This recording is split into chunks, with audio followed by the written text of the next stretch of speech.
suis Olivier Bonneau, je suis professeur de psychiatrie de l'enfant et de l'adolescent à l'Université de Nantes, et également chef de service au CHU de Nantes. Je m'occupe principalement d'enfants qui ont des troubles complexes et graves du développement, mais pas que, bien sûr. Beaucoup d'enfants qui ont des difficultés d'apprentissage, en particulier l'apprentissage du langage, de la lecture, de l'écriture. Et évidemment, je m'intéresse aux outils numériques qui peuvent les aider. Qui peut être utilisé par les orthophonistes et peut-être même en recherche pour permettre l'intégration en fait des stimuli visuels et des stimuli auditifs, qui est à la fois une difficulté pour les enfants qui présentent des dyslexies, dysorthographies, mais également une difficulté pour les enfants qui présentent d'autres types de troubles du développement, jusqu'à éventuellement des patients qui présentent des troubles du spectre autistique.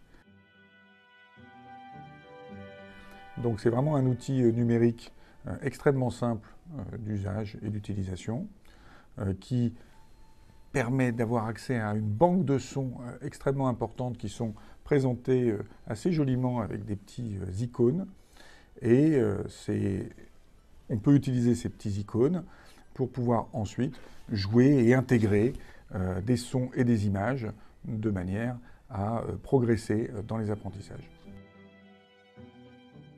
Alors, il existe aussi un autre outil que j'aime bien et qui était d'ailleurs celui que j'ai découvert au tout début, qui s'appelle Creative Stories, qui répond à une question que beaucoup de parents se sont posées, qui est qu'est-ce que je pourrais bien raconter comme histoire à mes enfants? Je n'y pense pas, je n'ai pas d'idée, ça m'embête, je sais que c'est important, mais je me sens un peu coupable, je ne sais pas faire.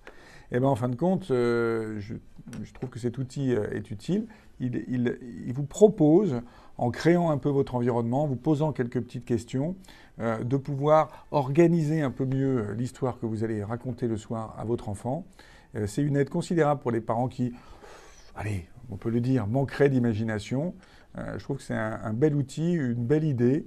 Ça demande toujours un peu d'effort, et c'est bien, parce que c'est pas non plus, on ne va pas complètement, disons, donner cette activité à un outil numérique, mais c'est une aide quand on revient, qu'on est un peu fatigué, parce que c'est pas donné à tout le monde d'avoir l'énergie de raconter des petites histoires le soir, et pourtant, on le sait, c'est extrêmement important pour le développement de l'imagination des enfants, pour l'apaisement, pour le moment de petits rituels d'avant-coucher, et puis tout simplement pour l'interaction et le plaisir qu'on prend avec ses enfants.